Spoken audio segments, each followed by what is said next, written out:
A coalition of unions representing Wisconsin teachers and public workers filed a lawsuit Thursday to undo the state's law restricting collective bargaining for most of Wisconsin's public employees. Darielle Fair is digging deeper tonight as people on both sides of the issue react.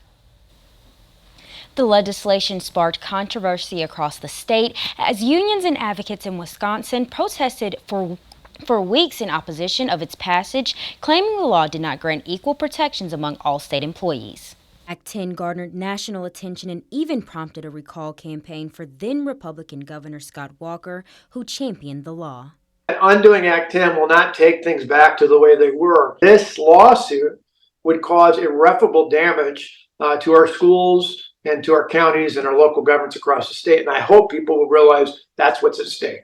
Wisconsin Education Association Council is one of the plaintiffs in the lawsuit filed on Thursday, asking for more autonomy as the need for labor and retention in education has increased in the last decade.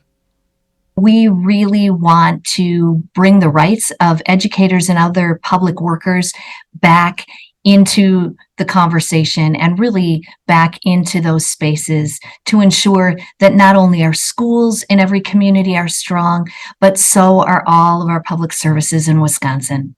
The lawsuit comes as Justice Janet Protasiewicz flipped the Supreme Court to a liberal majority. I asked former Governor Scott Walker whether he thought Protasiewicz should recuse herself following remarks during her campaign that the law was unconstitutional and signing a recall petition to remove Walker from office. Her putting politics ahead of her judicial responsibility, I think, is a big, big concern.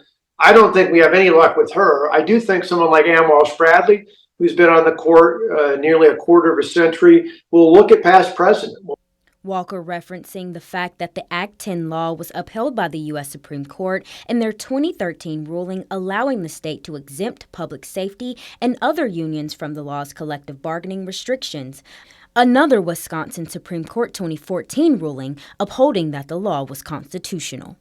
Walker said he thinks it is likely that the legislature will potentially consider extending those provisions to fire and police departments, arguing that the lawsuit would take critical funding away from school districts and services. It is uncertain whether Protasiewicz will recuse herself if the court decides to hear the case, but her absence would leave an even split between the court's liberal and conservative justices.